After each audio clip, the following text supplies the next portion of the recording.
how do you feel turning 100? I feel tired. And I have few problems, like knee problems, hip problems. But I'm taking some good medication, I have good doctors, and I'm coping with it. I'm trying for the best. I kept my faith. Even in the most extreme days of my life, when I was in the gas chamber, and I was there more than once, I always kept my faith. In 1944 in October, that was the last gas chamber I went through. That was on the Schindler's List, if you ever see the movie there. So I went over there for housing to clean about, because we were full of insects. So they put us to a room with 400 people, a big, huge room. And there were shower cups on the ceiling, and there were square boxes on the ceiling. But we didn't know which was going to open, because the square box was Cyclone B, and the round box was shower. So we're standing there looking at the ceiling for about 10, 12 minutes before the cups open. And I believe that that the water will open. And I kept my faith, and the water opened.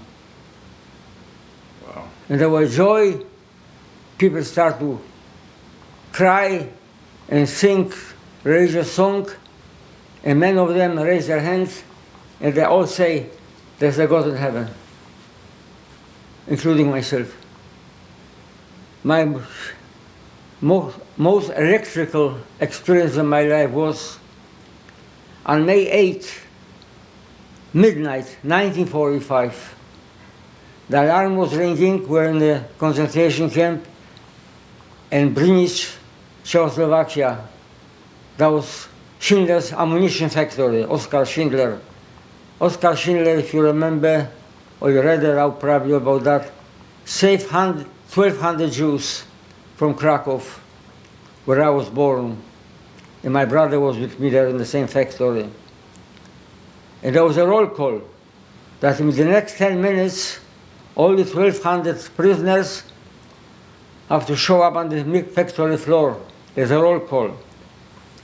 And about the 30 seconds or a minute before midnight, Oskar Schindler came in by himself down.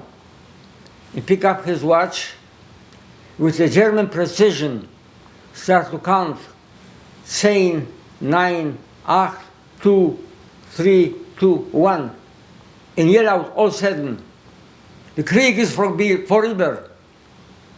The war is over, in German. I didn't know momentarily what's happened to me. And my older brother was next to me on my right-hand side, was whispering to my ear, Roman, we got born again.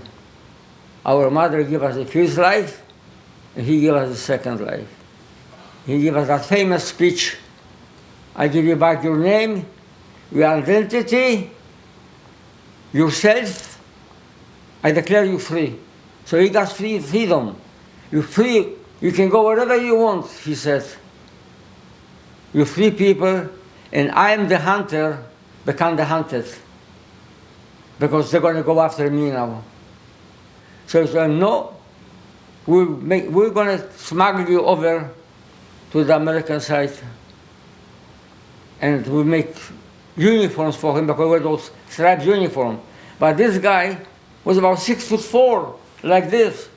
He was 3 of us, make one of him. But between 1,200 Jews, you could find plenty tailors, because that was a Jewish trade. So we make 2 uniforms, one for him, one for his wife. And we help him out to reach the American side.